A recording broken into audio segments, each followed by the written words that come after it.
Salam fam, hope you're doing fantastic. Happy Ramadan. So I had some things I wanted to say that maybe could give some people some hope this Ramadan. So if you're into Islam and it's Ramadan and you're still hanging around gang members, you're still living that lifestyle, take this Ramadan to really push yourself forward, to really get out of that group. Now I know what it's like to be in that lifestyle. I joined a gang when, I was 12, turning 13. It was a Latino gang. I know a lot of people join gangs because where they live is very bleak. It's very like, you feel like there's nothing to do. There's no excitement, so you want to go around making the excitement and creating artificial senses of joy. Now, I know this may sound kind of weird now, but looking back, how much I've progressed and changed, and how much I've learned, how Islam has helped me, I would urge you to really examine the joys that can come from just downloading knowledge into your mind. I know that if you're at home and it's bleak and there's despair, my cousin lives in, when we were younger, she lived in a trailer park, right? And I'd go hang out with her. There's trailer park by the train tracks. It's pretty bleak. Not a lot to do. But we went around going in abandoned houses and being with each other. She later got addicted to crystal meth, and her life is not so good. But I'm one of the few who made it out. I mean, there's still areas I can't go to, obviously. They'd put a bullet in you quick because it's only way out is blood out. So, I know it's not an easy decision if you have to stay there. But think of it this way. One good way you can leave the gang life is you can really slowly start to reduce the amount you answer your phone and who you talk to and what you say, right? So one of the first ways is that just get some books, and if you don't have any, you can have some YouTube channels, and there's lots of scholars you can listen to, and travel to a library. Take the bus and go to a library and spend some time there. I know that might seem boring at first. You're thinking, man, I used to drive around in cars and there would be all this fun and excitement. Why would I want to just go and do books now? Hear me out. You can have a sense of fortitude that comes from knowledge. The more you read, it also depends on what you read. Yeah, I understand. But if you get academic books that are really difficult to understand, plus Islamic books, and you push yourself towards that all the time, you really do get this sense of leveling down, but at the same time leveling up. It's like your mind goes up, but your impulsivity goes down, and your patience in your chest is way more stronger. I mean, I can feel it. Like, I used to be quick to come at somebody very fast. It's almost like so impulsive, just like a cobra. Strike, strike. But now, people can say things, and I can think of a witty response, but I don't even feel the compulsion to say anything. And that's pretty remarkable for someone like me, that's astounding. And I know it's directly related to Islam and directly related to Allah. I know it sounds kind of weird.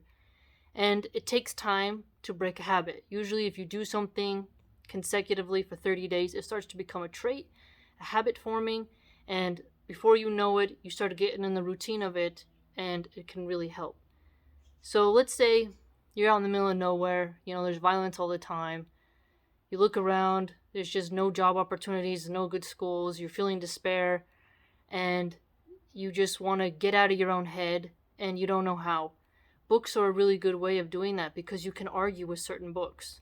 That's why I like reading books from people whom I don't always agree with, because sometimes it's almost an entertainment dialogue where you're like, no, okay, and then you push it to the side. If you're always seeking to always laugh or to always see certain levels of violence or certain level of depravity, there's a plateau point. But with knowledge, it's like you never stop getting amazed. And if you push yourself through discipline to finish the book, pieces by piece, section by section, annotating it as you go and interacting with the text, taking notes, jotting down in the margins, you will slowly start to it's like climbing a hill. You start to get there and then you breathe, you go up, You breathe, you get more and more and more, and before you know it, you look back and you're like, wow, I did so much. And proper annotations and bookmarking and such, when you flip back to the previous pages you read, when you read a couple sections, all the things you read will flow back into your mind, and you won't have to worry as much about forgetting it. If you don't annotate, it's way easier for you to forget what you read. When you interact with the text, it's quite different. That's why reading online is not really that great, because you can't do as much and your eyes are going to get strained from that. And when you do read, I suggest reading with dimmed lights and by candlelight, because you can have pumpkin spice smell, vanilla, aromatherapy. Very comfortable environment is what you want when you read. You want comfort. It can be plain and rustic, but comfortable. So you make your surroundings comfortable to where you feel cozy, like you want to be there. Others like it very dry and minimalistic. Each bibliophile, each book person has, their own strategies, but I think comfort is where people come in and then they feel very comfortable, right? You don't want them to feel like, whoa. And if you have different objects that are just unique in of their areas that are halal, it gives people entertainment to be like, oh, there's something here. And simple snacks as you read. You don't want to do too much because, you don't want to get your pages of your book dirty. But simple pistachios, nuts, little things, and turning on the sounds of rain, or the snow, wind, or a creek, or bird songs. Those are very, very helpful. And there's different moods for everything. Sometimes I'll put on the sound of a tiger roaring if I'm reading some very dry, book that's a little bit difficult to get through, just because the sounds will wake you up. Avoid reading next to music with lyrics. That one will really get you down. So those are strategies that will help you to slowly stop your addiction to the gang life. If you do these little steps, you won't get so sad when you're alone and you're not with your crew. I know it sounds weird, but at the same time, you have to work hard to break yourself of that addiction to the gang life. Because it's not an easy addiction to break, because the way in which they get you to be part of them is by changing you to make you adapt to the group. And then there's the pecking order, which is hard to get yourself established in. But think about how none of the rewards you're going to get, the money, the drugs, the women, or the men, neither one of them are going to be lasting or provide a safe, peaceful home. And it's hard to disassociate yourself from people, but you can make excuses why you can't hang out with them. Oh, I gotta do this, I have to go study. Oh, I was gonna go visit my mom. I was gonna go visit my aunt. I'll catch you on the next one. You can say it in a way where it doesn't offend them and they don't get freaked out, because some of them, if you do start to pull away, they'll think that you've started working for, law enforcement, or they'll think you're a snitch or something like that. So you have to do it slowly. And little by little, they'll start to forget about you and you can move on to something else. Another way you can also ease out of it is to start a club for kids. When you start to reform yourself, focus more on the kids around you. I know that may be boring. You're like, what? I'm used to, slanging and riding and cruising, and now I'm gonna go hang out with a bunch of kids? No way, man. But think about the strength, the more honorable strength that you come as being from a protector instead of a menace. The menace energy has a high that there's a big cap, right? There's going to be a point of no more return, because you're going to get that high cap, and then as you rise, there's going to be another OG who's going to be even stronger than you, and it's not going to be really worth it. And even if you're a woman in the gang, the butch woman who is she's more like, hey, she's not going to respect you as much, especially if you're as beautiful. And then the women who are used in the gang just for one reason, and you know what I mean, there's a lot of competition. And once the men see you as that object, no matter what they tell you in their head, you're always just a walking, talking oyster, regardless of how much work you put in. And you put in a lot of work for these guys, you're going to end up in jail. They're not going to put money on your books, and you're not going to really get the returns. You're not going to be a legend in their community. You're not going to have honor in that community, and your record of what you did will be superseded by maybe someone who is younger and stupid. So the clout you chased will keep on running, and it'll leave you in a cell, it's not really worth it. You can lead by strength and patience and fortitude without being the loudest in the room or the most cattiest or with the most attitude or thinking you're the bee's knees. There's a way you can ease yourself off the gang mentality without looking weak and with also recognizing that you still have the capacity for strength in you. A lot of people misunderstand that to be just out there and pushing fear upon people is not the same as containing that strength within you that's more fortified and more potent and more ferocious, actually. You can restrain and unleash at your own will instead of being impulsive and letting people drag you along and dangling the bait in front of you and making you do something that you'll regret. So this Ramadan, if you're dipping into Islam, or you consider yourself a Muslim but you're hanging out with some bad people, really watch out for that. Watch out for the still street mentality that pollutes Islam that I've got to see that people do. Bring it to the real Islamic way, like the real Muslim way that I'm starting to learn. It's not this, hood life mentality. Don't mix your religion with the hood life mentality. For example, people used to make fun of Christians, right? Who would use crystal meth and be like trailer park people. Like, oh, I'm going to go see Jesus. And then they'd be out of their mind. And then they would ramble about Jesus as they're high on crystal meth, wandering around the trailer park, talking to themselves, thinking that they're holy because they keep saying Jesus all the time. That's not Christianity, right? You look at somebody who's like a priest and he's studying all the time. He's very, maybe he's very skinny, little tiny shoulders, and he's got his little glasses and his white collar, and he's very fortified. You'd say that's the actual like disciplined example, not the endless ramblings. With Islam, what I've come to notice is that the real Islamic men are like, alhamdulillah, they seem very like, there's that light in their eyes and they're very fortified, whereas this thuggish bravado type, like, oh, I'm a Muslim, but I still got the too much of the gangster energy going on, then you're kind of bringing in trouble, right? You're bringing in trouble. And you don't want to mix gang life and religion. You want to let go of the gang and start to become more pure towards Islam. We all can do it. I mean, if I can do it, you can do it. And I know it's hard to do when everything is so bleak around you and you're like, I want excitement, I want this. But think about it. You can create hobbies, okay? Reading every day, just cleaning, right? Learn how to fix something. Learn how to fix your own toilet. If you got a smartphone and you're in the hood, you got a key to get out of there, and you got a key to just make your life more entertaining.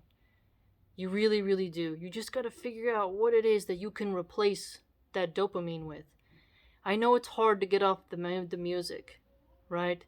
I used to work out to heavy metal, to a lot of gangster rap.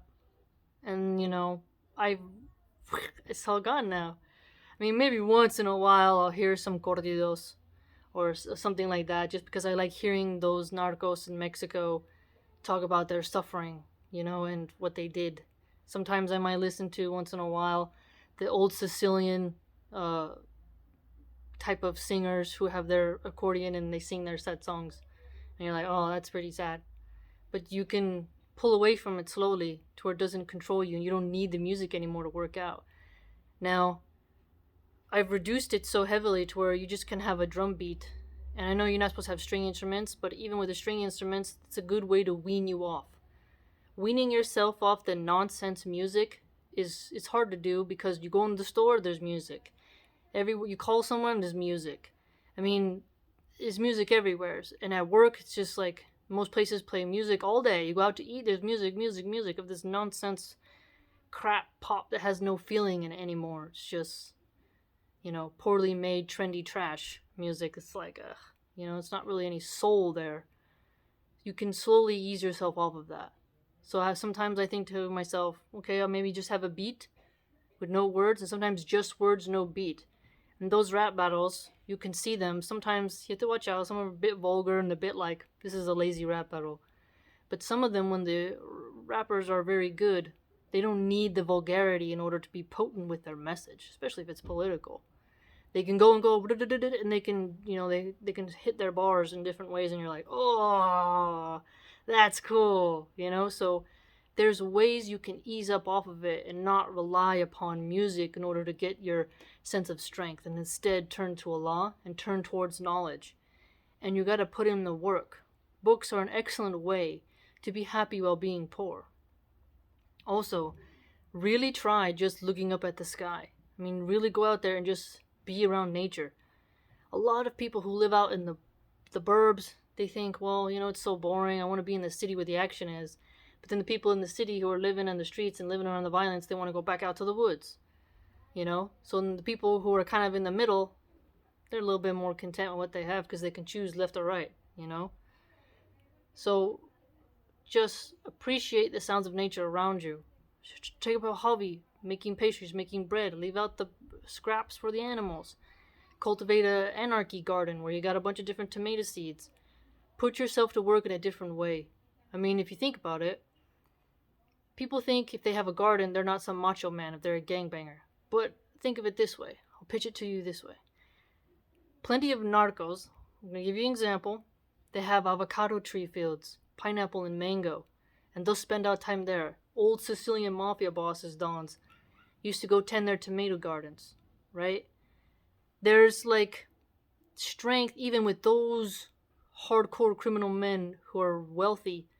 They still would garden, Even the King of Versailles, Louis XIV, he had an immaculate orange garden, right? Even Japan, their orchid gardens, right?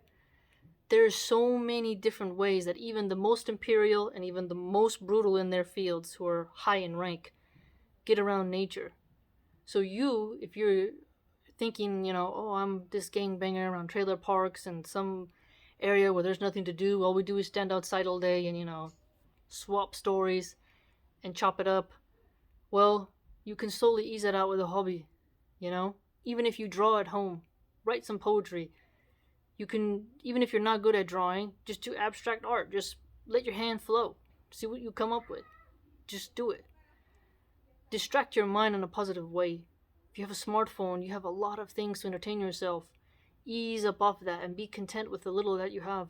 And if you're a woman, really, if you're getting into Islam and you're in the hood and you're still around all that gangster lifestyle, you're looking at the purses, the shoes, all that. Ease it back. Be thankful for the little things you can afford. If you got a bag of flour, salt, eggs, milk, yeast, baking powder, baking soda, you got all kinds of those. You can make so many different kinds of foods with just those things. Biscuits, scones, donuts, baguettes, batards, pretzels, bagels. You can make all kinds of things. Take a little pictures of it. Be motivation for the little girls around you. Share your pastries with them. A bag of flour is pretty cheap nowadays. Even in the bodegas, it's pretty cheap ingredients there. Go and get it. Practice making your own food. Make it up. Get some pineapple. Cook something up. Cook some Cuban food up. Do something. You can distract yourself in a positive way that will slowly get you to stop being addicted to the gang lifestyle. This Ramadan, try it. Try to really say, you know what? I'm gonna change my gangster lifestyle. I'm gonna ease it back. Start changing the way you dress. Start changing your shoes. Let go of the jewelry. Stop idolizing and following the people who promote vanity, pomp, and the glitz and glamour of the world. And even just start with less makeup. Start to see how your brain will adjust. You'll look in the mirror, you'll feel ugly. You may think, I need to paint my eyebrows, I need to glue on these eyelashes. I have naturally long eyelashes, so it's a little bit different for me. I don't have to, if I wear mascara, I don't have to use fake eyelashes because mine are long. But some will want to do contouring or you see before and after pictures of women who do makeup. It's like, whoa, it's like a whole different person. But you can slowly ease it back and learn to really love yourself and just appreciate having a hot shower. One cool thing women can do is, you got hot water, you can pamper yourself every day. That's something that I really like doing, is that you can have salt rubs. Like me, I rub salt on my body. You put a little cinnamon, you put a little brown sugar, some salt, and then you rub it, exfoliate your skin after you've showered. Treat yourself.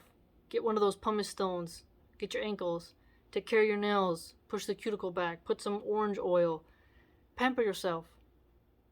Spend time treating yourself well with natural ingredients, and distract yourself in a good way to hang out less with the women who encourage you into the gang life and tempt you with money to buy more makeup, to buy more jewelry, to get your nails done.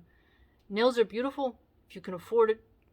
Okay, only on you. I notice it's, the paint chips, they break, how much time you spend. It's not as cost effective. And you think you look more elegant. It looks interesting for some, but take away the attachment.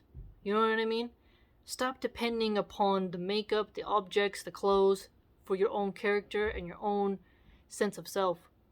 Really just peel it back, and then you're going to see who you really are come forward. You take a shower and you think to yourself, who am I outside of this flesh bag? Right? Your consciousness is almost like radiating through your eyes, glowing through your eyes, who you are. Don't get attached to the brands and the things around you that the gangs use to tempt you to keep hanging out with them. So this Ramadan, just really try to focus on those little habits. Changing your music, your dress code, the way in which you speak, being less impulsive with attacks, knowing when to just let the words fly by you, and knowing how to have your firm feet and getting more disciplined in your prayers. Try it. Really try it and bear patience. The whole concept of sabr has really been shown to me quite extensively. And I really just am amazed about how much the Quran mentions patience. Even with Moses, when he went with that guy who was talking about patience, it really, especially because of recent events, just bearing patience and learning. Relief comes if you try. Try it. Hear what I have to say. Because the gang life and the energy you're getting from those people is not gonna come back to you. It's not gonna be as powerful as you think. You think people fear you, but you're really a nuisance. They don't enjoy you, you're a nuisance. They don't fear you in the same sense that you're hoping. And if you want people to fear you instead of love you and respect you, you must reflect upon why. Why do you only want fear? Why do you not want admiration or something that will have a loop of benefits, right? This loop of benefits, if you're only lashing out, and you're on everyone's radar as a menace. People will treat you like one, and where will that leave you in the end? It is a very lonely, lonely road. And when you're in the cell, you're not really going to feel like it really paid off. Then you're going to get out, have a record, and you have no one to blame but yourself. So try to take the opportunity to change. You can cut away those friends little by little and be content with being alone. Think about the people who lived before us, before these phones got us into the glitz and glamour, right? You were out there, you had community, you sit around the bonfire, you talk, you be with people. Even if you only have one good friend, or if you have no friends, learn to be able to have dialogues with yourself, and that's where books come in. Because you're talking to the author, but you're also wrestling with ideas. And the Quran says, do they not reason? So that's one reason why I do like philosophy, is because you argue with them, and then you're like, then your brains get flowing, and you gain more skills in understanding speech and sentence syntax and everything else, and structures of arguments. And then the Quran is another way where you're like, oh, this is how I get closer to God. You don't mix. You keep it separate and recognize that. You focus on God. Then you have your novels. Then you have your poetry. Then you have, I have a book on a encyclopedia of cheese. Have it random. And read books that you're like, you know what, I don't agree with this person, but I'm going to finish it. Just little by little. You'll notice yourself becoming more independent and less dependent upon objects and people's expectations of your outer beauty. And you start to become way more fulfilled in your chest. You won't have that deep depression anymore. It slowly starts to go away, and your breathing becomes better, and your sense of self becomes better. I know this is hard, but I've been there, I lived in some terrible situations around just complete decay. But I always had this sense of like, I'm here and I'm gonna be here, and oh well. I kind of prefer more of the country feeling than the fancy soft pillows, to be honest. If you can get your consciousness to not get addicted to craving that luxury, you'll become more free than anyone. I think the most free people are the women who are still aborigines, or they're still out there in the safari with their children. They're way more free than us. We look at these Kardashian types and we think that they're free. We think that that's the way to be. But they're all dependent upon the gazes of others for their own satisfaction. And they're dependent upon it. Whereas, if you go and insult someone in the safari, they might just be like, you never know. Like, smack you, I don't know. Or just keep walking. They have a very strong soul that hasn't been drained towards different directions. We ourselves, if we're living in chaos, can cut off a lot of our own stress that we bring upon us by focusing on studious aims, gaining skills and hobbies, and cutting out people's access to us in that way. So those are some ways in which I think it'll help people to break free of the gang life and their addiction to the energy you get. And if you like guns, focus on the mechanical aspect, the Second Amendment aspect, not the thuggery aspect.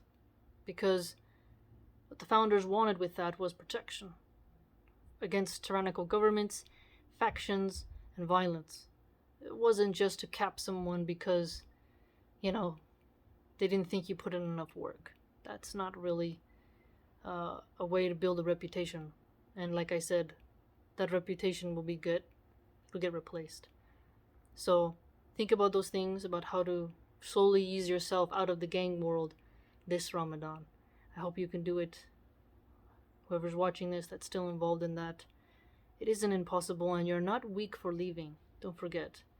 But you must have an exit plan, and you must strategize how you leave it, and you must commit to it. There isn't going back. The only way is forward. Consider it.